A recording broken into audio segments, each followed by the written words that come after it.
Repérer un point quelconque sur un objet en 3 dimensions n'est pas très compliqué quand celui-ci possède des arêtes ou des côtés. Mais quand l'objet en question est une sphère, cela devient plus compliqué. C'est pour cela que pour la Terre, on a délimité quelques grands repères histoire d'y voir plus clair. À l'image d'une balle de basket en rotation sur un doigt, c'est l'axe de rotation de la Terre qui sert de référence pour se repérer à sa surface. Le méridien de Greenwich est un demi-cercle imaginaire allant d'un pôle à un autre. Il a été choisi arbitrairement et tire son nom de l'Observatoire royal de Greenwich au Royaume-Uni.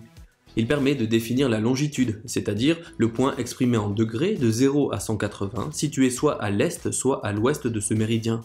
C'est notamment grâce à lui que les fuseaux horaires sont définis. L'équateur est un cercle imaginaire tracé autour de la Terre, à mi-chemin de ses pôles. Il marque la séparation entre l'hémisphère nord et l'hémisphère sud. Grâce à lui, on peut déterminer la latitude d'un lieu, c'est-à-dire le point exprimé en degrés de 0 à 90 et qui est situé soit au nord, soit au sud de l'équateur. Chaque point à la surface de la planète peut donc être déterminé grâce à la combinaison de deux coordonnées, la latitude et la longitude.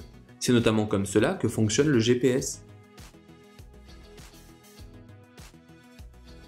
Les tropiques sont deux lignes imaginaires du globe terrestre entre lesquelles le soleil apparaît au zénith, c'est-à-dire à la verticale du sol, au moins une fois dans l'année. Chaque tropique est séparé de l'équateur par environ 23 degrés de latitude. Le tropique du Cancer au nord et le tropique du Capricorne au sud.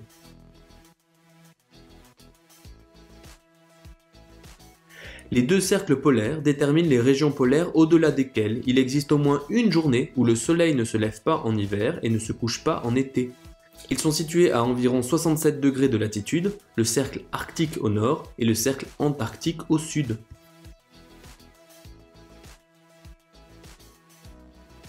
Pour savoir si le tropique ou le cercle polaire est au nord ou au sud, imagine le poids de chaque mot en fonction du nombre de lettres qui le composent.